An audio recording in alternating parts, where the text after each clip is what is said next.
In a not-so-appealing move, the European Union is now set to strike back against the U.S. president's steel and aluminum measures, announcing a two-stage retaliation covering €26 billion in U.S. exports that far exceeded a trade fight that blew up in his first term. Is the EU bold enough to follow this through, or is the EU pausing out of fear to hold out hope for talks? Come with us as we reveal turning point for relations with Canada and the EU as EU quietly strikes Trump's $600 billion Saudi deal. As part of a broader wave of tariffs that ranged from 10% upwards and targeted multiple global trading partners, U.S. President Donald Trump imposed a steep 20% tariff on goods imported from the European Union. However, on Wednesday, April 9, 2025, he announced a 90-day suspension of these measures, aiming to allow countries to negotiate resolutions to the trade issues raised by the United States. Trade tensions are a policy change at the topmost level during President Donald Trump's reign. In contrast to the period of his predecessor, President Joe Biden, when the European Union enjoyed tariff-free quotas for some exports to America, the government has revoked the concessions. Removing the quota, which provided EU exporters with the exemption from paying tariffs, puts pressure on the transatlantic economic relationship. The Trump administration is also broadening the reach of its tariffs, a step virtually certain to fuel the crisis further. Goods made mainly of steel, including bolts, radiators, and other industrial parts, are being added to the list of goods subject to additional charges. The new policy will target sectors that the first round of tariffs has already hit, adding manufacturing costs and potentially disrupting supply chains that depend on transatlantic trade. The EU has vocally opposed these policies, calling them economically damaging and diplomatically costly. Trump's administration remains unmoved, maintaining that tariffs are required to narrow trade imbalances and shield American companies from what it sees as unfair competition. The European Union did not waste time responding by preparing a series of retaliatory tariffs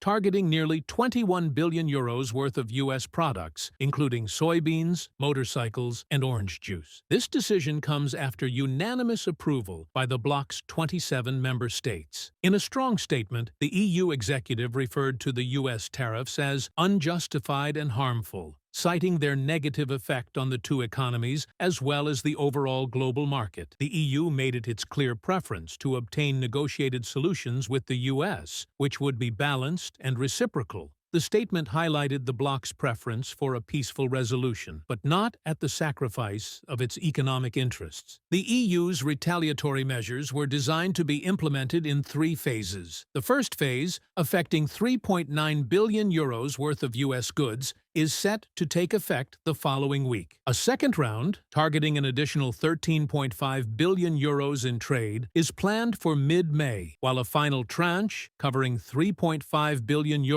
will roll out in December. These retaliations are in response to U.S. President Donald Trump's tariffs on imported steel and aluminum, which have pushed the trade war between the two economic titans to its record high. While the EU is going for retaliation, it is trying to keep pressure going while leaving elbow room for negotiation that would preferably avoid further escalation. Likewise, the European Union staunchly dismissed claims by U.S. President Donald Trump that the 27-nation bloc had been established to weaken the United States. The EU also threatened to resist fiercely against any global 25% tariff on all EU goods, and it signaled its willingness to protect its interests as tensions rose. Trump's incendiary remarks, leveled at one of America's oldest friends and strongest economic partners, further broadened the already increasing gulf between the transatlantic allies. His statement that the European Union was formed to screw the United States and his promise to stop such activities in his term as president angered European leaders. The comments also fueled concerns of a broader breakdown in post-war alliances, highlighted by Trump's previous threats to pull U.S. security guarantees for European allies. The EU reacted in turn,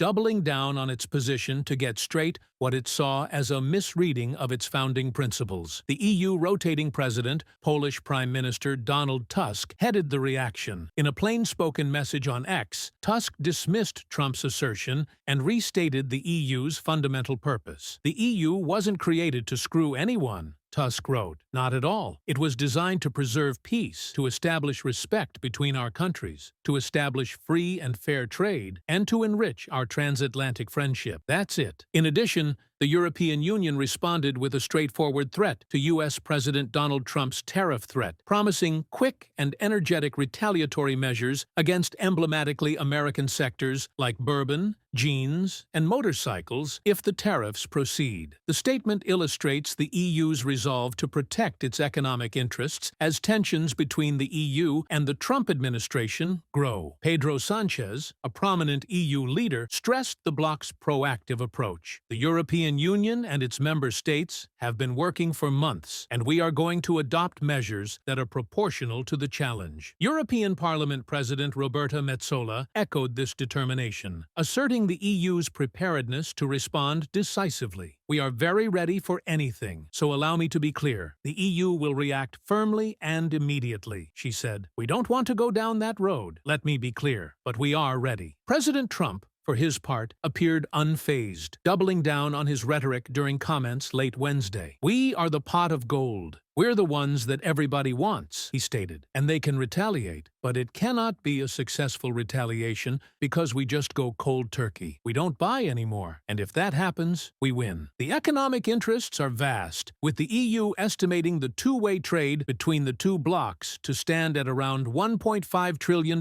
yearly, or 30% of global commerce. While Trump has repeatedly criticized the global trade deficit, using a definition of goods trade deficit, the EU has spoken of a more balanced scenario. EU-US trade in goods in 2023 was worth €851 billion, $878 billion, with the EU surplus at €155 billion, $161 billion. The US has a surplus in service trade, with the EU's deficit at €104 billion, $107 billion.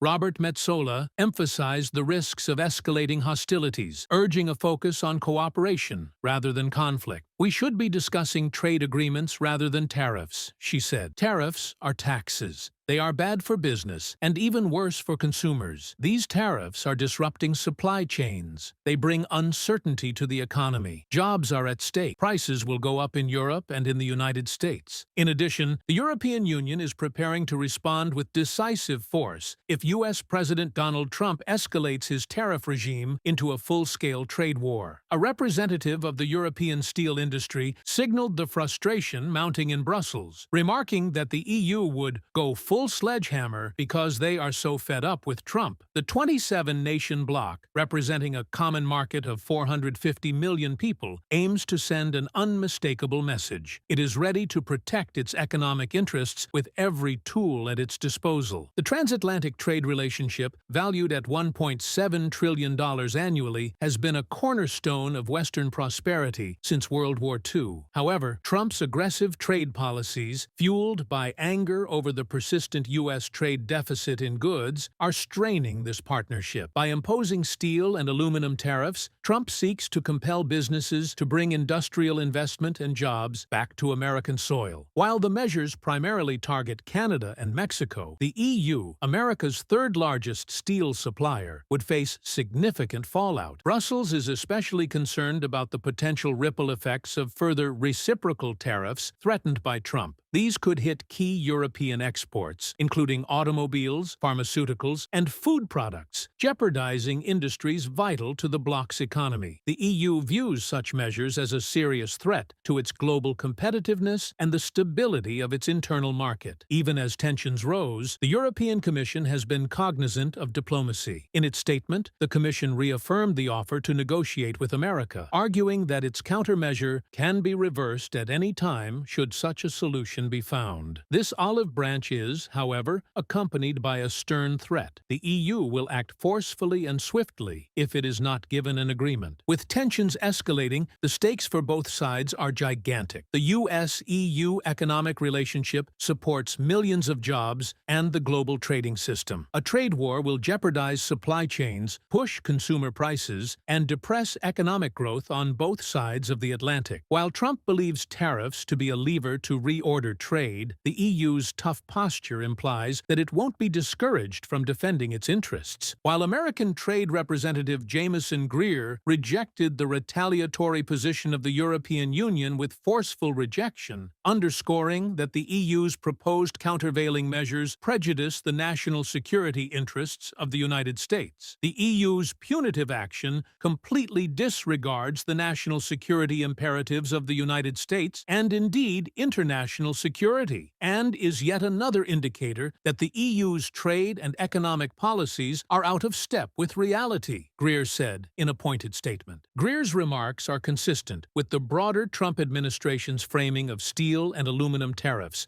as necessary measures to safeguard national security, a justification that has been attacked within and outside. The EU rejected it strenuously on the grounds that it punishes friends disproportionately in the name of security interests. The acrid exchange betrays the growing trade policy divergence between the EU and the US. Although the EU has presented its retaliatory actions as proportional as it seeks to protect its economic interests, the tone of Greer's public announcement suggests that Washington sees the actions sought by the EU as a challenge to its larger geopolitical agenda. The transatlantic relationship is likely to become even strained if the trade policy standoff intensifies, with both sides appearing separated as negotiations continue on the brink. The EU's reaction puts the deep stakes of the tit-for-tat standoff into perspective. As both sides refuse to retreat on their grievances, the tension threatens to destroy decades of economic and security partnership. Decision-makers on both sides of the Atlantic are increasingly pressed to chart their way through the widening gap, balancing national interests against the abiding significance of their alliance. These expectations saw the executive government of the European Union, the European Commission, state on Thursday, April 10, 2025, that it too would delay its planned retaliatory trade actions within the same 90-day timeframe. This simultaneous suspension is to allow time for diplomatic efforts and the possibility of resolving the rising trade tensions. European Union Commission President Ursula von der Leyen highlighted the European Union's determination to pursue a negotiated outcome. "We took note of President Trump's statement," she said in a statement. Von der Leyen said the EU's proposed tariffs on $23 billion of American goods, or €20.9 billion, would be temporarily suspended. "We want to try and give the negotiations a chance," she said. The European Commission affirmed its determination to negotiate a diplomatic outcome, but also signaled that the bloc will not be shy about standing up for its economic interests. Adopting a conciliatory tone, von der Leyen also made a warning. "If the negotiations are unsatisfactory, our countermeasures take effect," she stated, emphasizing the EU's willingness to impose retaliatory measures should no deal be attained within the 90-day window. With trade talks ongoing even after a 90-day timeout proposed by Trump, the fate of US-EU relations is in the balance and can be either conciliation or still more trade wars. Moreover, do you agree that the reciprocal suspension of tariffs marks a tentative step toward easing trade tensions between the two economic powerhouses?